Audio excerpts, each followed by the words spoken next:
I'm the Lonely Necron, and welcome to my basement. So today, well, in the background, you can kind of see what today is. My buddy Billy, who loaned me his AdMech army, also loaned me a good, well, the majority of his official Games Workshop terrain. So I figured, hey, why not? Let's throw some Eldar and some Necrons at it and see what kind of fun I can have. Because it's been a while since I played with the actual official terrain. I have a little bit of it, but most of my terrain's homemade. We'll have this terrain for the foreseeable future anyway. These are my Night Lords, Chaos Space Marine, Special Weapon, Heavy Weapon guys. The maximum you can get in a squad is 2, and only if it has 10 or more. I generally put 1 in a group of 5. I tend not to use the plasma gun, the one on the far right, because I'm just not a big fan of plasma, I guess. The Flamer, this guy. Flamers are really helpful because the auto hits and they're nice. The Heavy Bolter, I just like the Heavy Bolter model, and the same is true for the auto cannon. Plus the auto cannon is strength 8, and that's definitely happiness. So I got some building terrain here. Got a couple of crates and some barrels spread out. He's got a lot of this Factorum kind of stuff, piping and big galvanic stuff. He plays AdMech, so I mean that makes sense to have all this AdMech-y stuff. So yeah, we're gonna have a 50 power level of Eldar, 49 power level of Necrons. They're gonna go at it. We're gonna see who wins. I'm always gonna vote Necrons because that's how I am, but maybe the Eldar will win this one. Alright, we'll meet the armies. I'll roll for deployment and do some setup, and then we'll have some true happiness on this one. So this is the 50 power level of Eldar that I have today. We have a Farseer, who knows Fortune and Executioner. 2 Warlocks, 2 single Warlocks by themselves. They just like hanging out together. One knows Enhance, one knows Protect. Back here we have a Spirit Seer, who knows Jinx. 2 5-man squads of Dire Avengers. A 10-man squad of Guardian Defenders. 2 3-man squads of Wind Riders. A 5-man squad of Wraithblades, and a Wraith Lord. I hope these guys have a good time. So for Necrons today, I tried to bring mostly melee this time. I've been playing mostly shooty lately, so try and bring some not a lot of guns this time. We'll have a Necron Overlord with a Lord. A 9 thingy squad of the Scarabs, because I've discovered how awesome these things are now. 2 5-man squads of Immortals with Tesla Carbines. A 10-man squad of Flayed Ones. A 10-man squad of Triarch Praetorians with the Hyperphase Blasters and Void Shields, I think. 2 3-man squads of Scorpec Destroyers.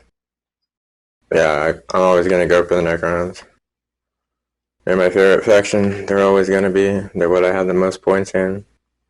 I am called the Lonely Necron, so I'm going to vote Crowns. Alright, I'm going to roll for deployment, set that up, and happiness will definitely abound. The Necrons won the roll-off, and the Eldar were not able to steal. So the Necrons get this side over here. So the Praetorians on the left and the back there, with a unit of destroyers in the front, Overlord behind them, and the Immortals just slightly to the right of them. Scarabs in the front there with the Scorpec behind them and the Lord just to the left. And then you can kind of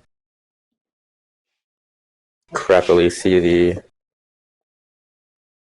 Immortals up on the second floor there looking through the window. Puts the Eldar on this side. So you got Wind Riders on the ends. The Wraithblades and the Spirit Seer with the other Dire Avengers Guardian Defenders and the Warlocks that are super friends right there. Farseer up on the second floor. The Wraith Lord with the other Dire Avengers. So Eldar did not steal, which makes it the Necron turn. So we'll do Necron movement and start the game. Oh yeah, the flayed ones. The flayed ones living in Oubliette. They're over there. At some point they'll come in over there at the end of a movement or something like that. I always forget about the flayed ones. I will probably continuously forget about the flayed ones. Either way, movement. Alright, so pretty much everybody advanced. The Lord and the Overlord did not advance, and the Immortals up on the building are never going to move again, but everybody else did indeed advance. The Scarabs got kind of far. The Praetorians kind of got a little Ishbar. The Flayed Ones are going to stay in their Oubliette. Will not be bringing them in this turn. No Catans, there's none of that. No Psychers on the Necron side, there's not that. Shooting, this is normally my favorite phase, but not entirely sure if there's anybody actually within range, so I gotta measure real fast. So after some measurement, I'm about 3 inches short with the Immortals. And that means that there's definitely no one close enough to charge, so that'll make it the Eldar turn. And unfortunately, a couple minutes ago, as I was moving away from the table, I don't know if my hoodie caught the thingy or if maybe one of the wires, I don't know, but one of my Wind Riders took a tumble. I don't have any immediate super glue to fix it, so I'm gonna quick proxy in one of these. I think that might actually be the arena champion for the Drukhari Reavers, but for the duration of the game, he's a Wind Rider. Alright. Having said that, that makes it Eldar movement. Alright, so the Wind Riders on both sides pretty much got up to the choke point area here. Just moving way up there because they're quick. The Dire Avengers here advanced forward. The Wraithblades and Spirits here just kind of moved forward. The Farseer, Guardian Defenders, and the two Warlocks that are just really good friends are just hanging out. The Wraithlord just moved forward. These Dire Avengers also advanced. And these Wind Raiders also moved up to here. We're not going to do any psychic powers because there's nobody really close enough to benefit from it. So Eldar shooting. Definitely going to be a lot of this. Alright, so the shuriken weapons. Yeah, those things are nasty and brutal. The Wind Raiders actually managed to kill a Praetorian, but it reanimated. It's kind of nice. The Dire Avengers and the Wind Raiders over here actually managed to kill off 3 of the Scarabs and did a decent amount of damage to another one. So that's kind of depressing. I don't think anybody's gonna charge though. A bunch of people advance so they can't charge, so no. Alright, the Wraithlord here is gonna charge into the Scorpack Destroyers. Well, he's gonna attempt to. That's a really long charge. Let's see if he makes it anyway. Okay, he needed 8, he got 3. That was, I mean, you know, they can't shoot, so it's not like he suffered Overwatch, but still kind of sad. So that'll make it the Necron turn. So, oh, that was a stack in the way. Alright, so we'll do some Necron movement. So the wounded Scarab over there gained a health. The Overlord here gave these guys my will be done, so they get a +1 to hit in the shooting phase. Everybody else pretty much just moved forward so that they can charge things. The Praetorians moved up, the Destroyers moved up,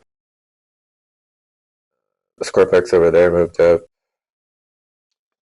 The Scarabs, they used to be a lot bigger. They moved up. The Immortals in the tower over here, they're just never gonna move. Not even sure if you can see them correctly there. They're just all alone. Their only purpose in life is to shoot things to get close. I'm not going to bring the flayed ones in this turn. I'm not entirely sure if they're even going to be needed this game, but I hope they are. That being said, that'll take us to the necron shooting phase. As a side note here, I live in the United States, so it's close to the 4th of July, so there's fireworks going off all over the place outside my neighborhood. And sometimes this country. Either way, yeah.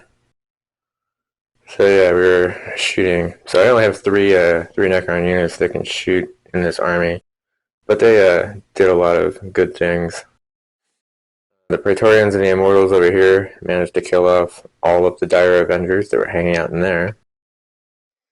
And the Immortals that are hiding out in that tower over there killed off 2 of the Wind Riders over here.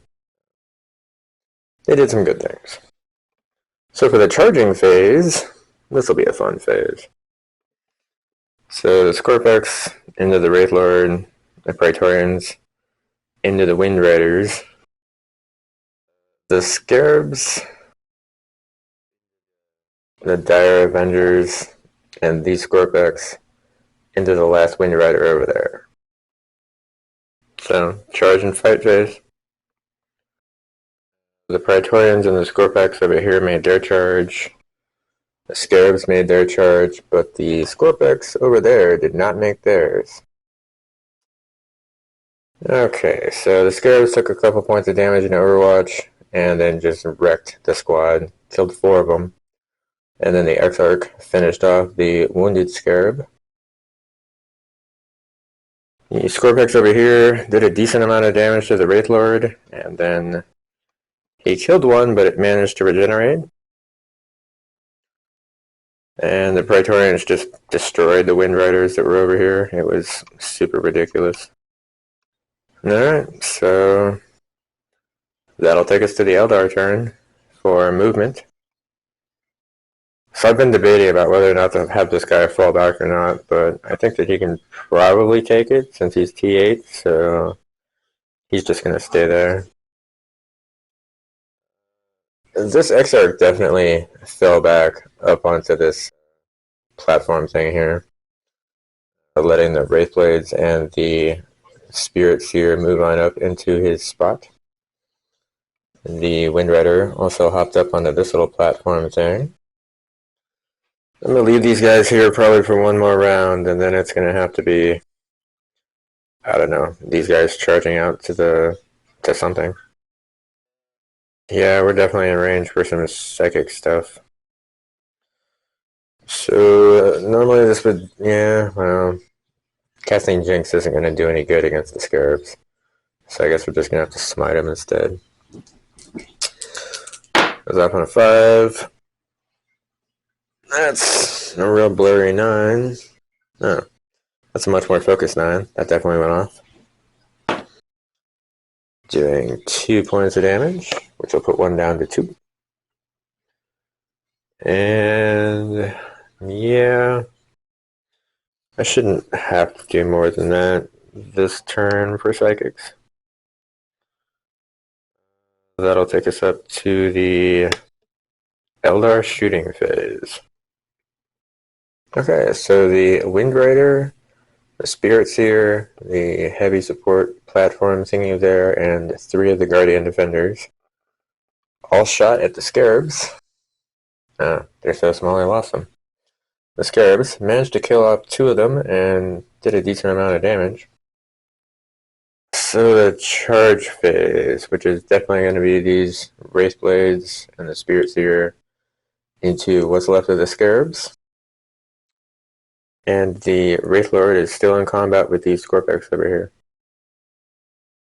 Alright, so the Wraithblades and the Spirit Seer made it in. The Wraithblades killed 3 of the... they killed a bunch of the Scarabs. Maybe it was 3. They killed a bunch of the Scarabs, and the Spirit Seer wounded 1. None of the Scarabs were able to reanimate, and they just did a couple points of damage to a Wraithblade, but didn't kill it. And over here, the Wraith Lord did not wound anybody, and they actually did finally manage to kill it. Sad face. Oh well. That'll make it the Necron turn for movement. So the lone remaining Scarab regains a wound. The Overlord gives that group of Immortals "My will be done." Everybody moved up some more. Scorpax definitely made it over the pipe. These Praetorians almost made it over the pipe. These guys moved up. The Scorpax and the Lord over here moved up. These guys, again, they're just gonna live here for the rest of their lives.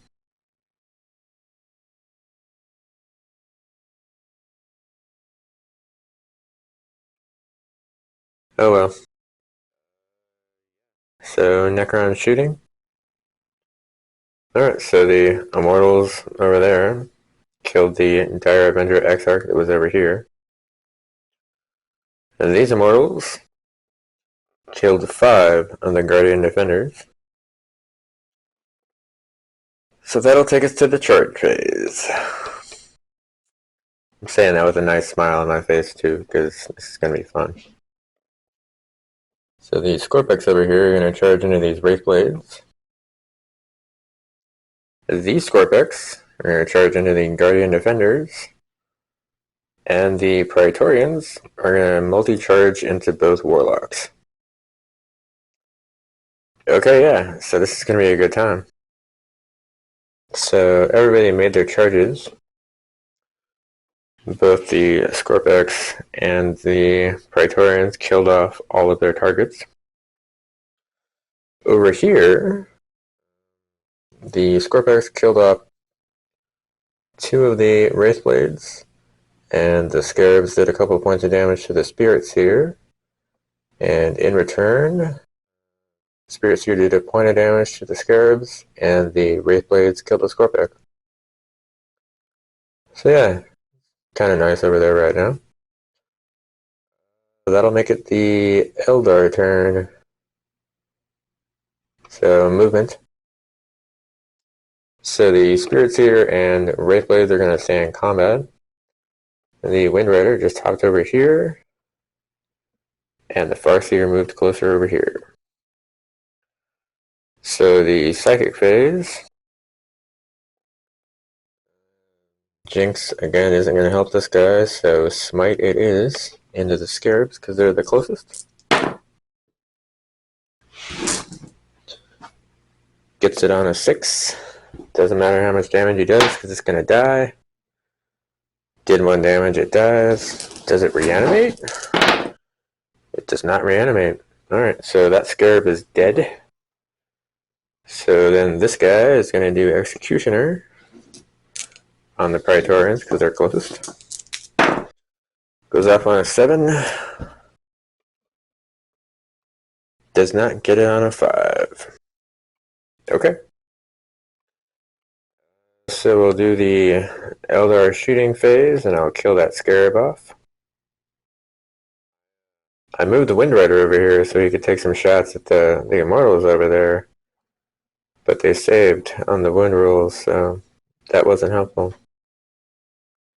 And then he missed completely shooting these guys with his shuriken pistol, so no love there. Charge phase. So Spirit Seer is going to charge into the Scorpex. Yeah. So the Spirit Seer successfully charged into the Scorpex. Unfortunately, yeah, so they killed one of the Scorpex, and then the Scorpex turned around and killed the Spirit Seer. So yeah, that was a good time. That'll take it to the Necron turn for movement. Alright, so the Overlord gave these Immortals "My will be done." They then advanced up to this platform up here. Praetorians are hanging out. So these Corpex have moved over towards the remaining Wraith Blades. Lord has moved up also for these Wraith Blades. That'll take us to the shooting phase. Alright, so the Praetorians killed off the Farseer, and these Immortals killed off the Wind Rider. So the charge phase, which will be the Lord into the Wraith Blades, the Scorpex into the Wraith Blades, and then the fight phase, if there's still any Wraith Blades. Maybe they'll get to fight. I don't know. We'll see how it goes. Well, everybody made their charge. The Lord did a little bit of damage.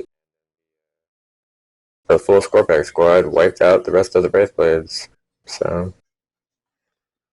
alright, so that means that the Necrons win.